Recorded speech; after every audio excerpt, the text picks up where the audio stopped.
Hey, I'm Warren. I live, work, travel, and shop in Ontario. And I'm also a person with a disability.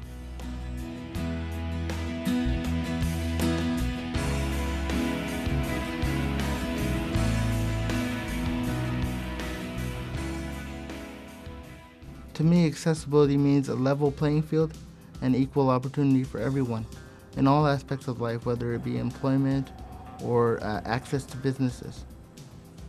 I don't really believe in the word disability. To me, the word disability means differently abled. Like some people would say that because I'm in a wheelchair, I'm automatically disabled. No, I just look at it as a different way to get around. Just as you get around on your 2 feet, I get around by using this controller. You need to understand that people with disabilities want to contribute to your business. They just need for the business to be accessible.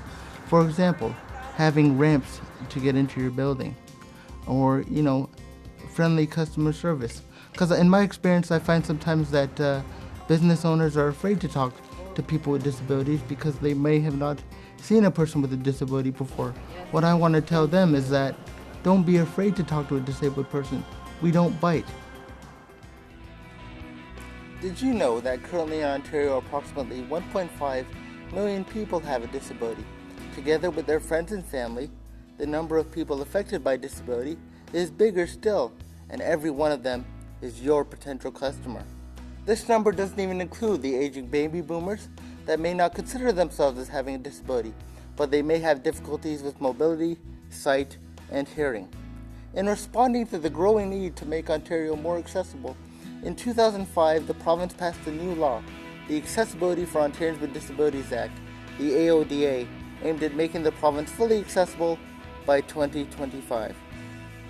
Over the next few minutes, you'll learn about accessibility, as well as meet some experts, people with disabilities, and hear their tips and techniques for serving customers with disabilities.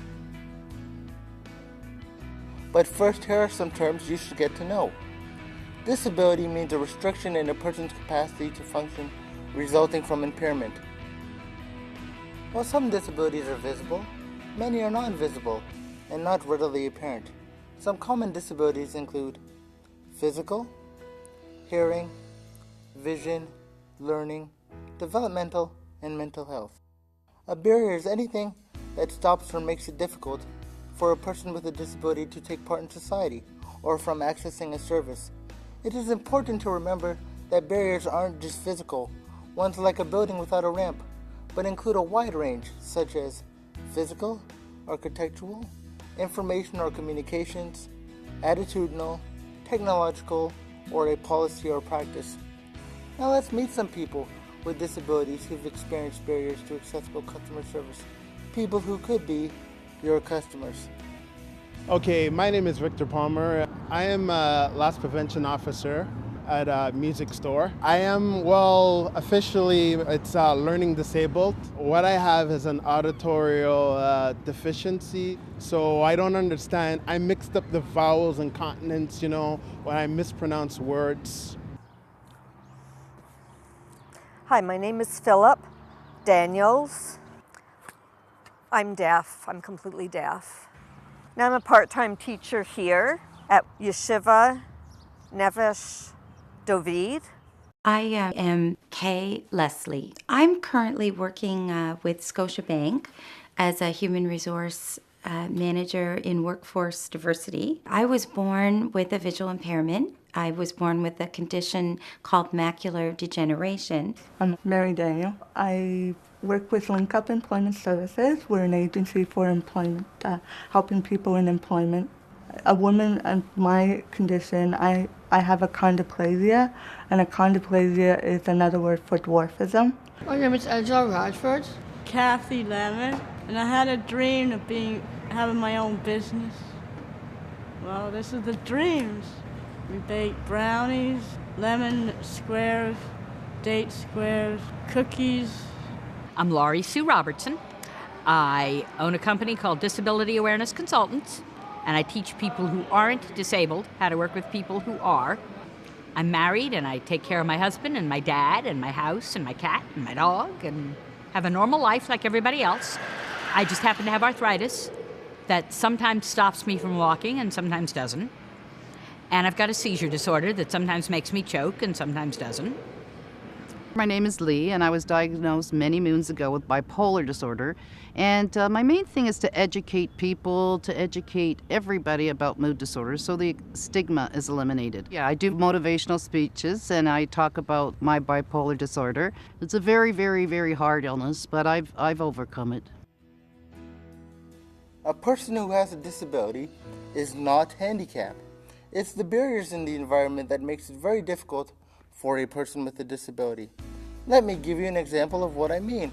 Sometimes when I go out with my friends, I can't get into a building simply because there's no ramp. As a result, I have to take my business elsewhere. I've also experienced attitudinal barriers. For example, sometimes when I'm out with my friends at a restaurant, the waiter or waitress might ask my friends, would he like a drink, rather than ask me directly. For me, providing accessible customer service is an integral part of providing excellent customer service, treating everyone equally and with respect.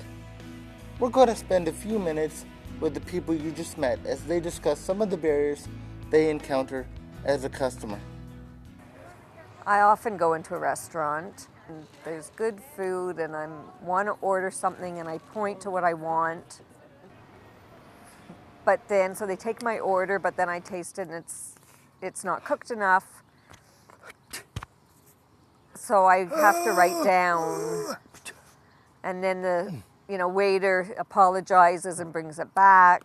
But that was sort of frustrating for me. That was a barrier because he didn't understand. There are a number of challenges that I face every day. Some of them are more physical barriers.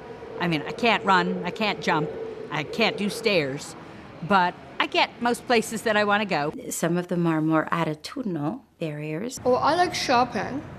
I really do like shopping, and sometimes they're nice, but some people are not so nice. I have had individuals appear to be almost a little bit resentful because they have to spend an extra 2 minutes assisting me. Mostly it's talking to me like a child. That has happened. You get some people in customer service that might want to pat me on the head because they think I'm a little girl. So just say if I walk into a store, I'm really not sure really what I want. Maybe I might pace a bit, because I'm not really sure. And, someone might think that I'm going to shoplift.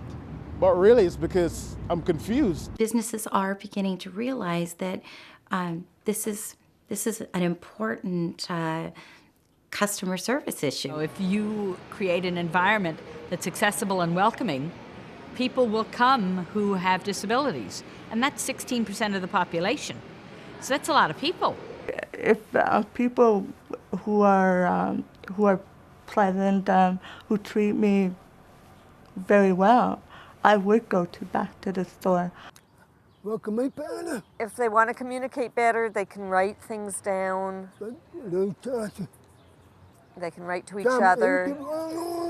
Some hearing people want to learn, and I'm happy to teach them a few signs. My advice to people who are trying to assist a person with a disability would be to simply say to the individual, how can I best help you? If you just ask, do you need anything, and then listen to the answer, it makes all the difference in the world. So talk to us as if you would talk to a person who is not disabled. Let's just think of that person, whether somebody that might be related to you, and that these illnesses are not our fault. Smile. Don't act like my presence is a big injustice for you or a big burden. Smile, be polite, and have the right change. So I guess what to boil down with is to be treated with respect and to be treated like a person, just like everyone else. What good customer service really boils down to is indeed something quite simple: respect. I've got an easy way for you to remember some basic guidelines on how to best serve a customer with a disability. Talk with them. That's right, TALK. T. Take the time to ask, may I help you? at the beginning to understand the needs of persons with disabilities when they enter your office or service center, or in providing a service by phone or internet. A. Ask, don't assume. Never assist unless asked to, as you would with a customer without a disability, unless it's a clear emergency. L. Listen attentively and speak directly to the customer who has a disability, instead of their companion or attendant. K. Know the accommodations and special services available. Be knowledgeable about the services that are available in your community.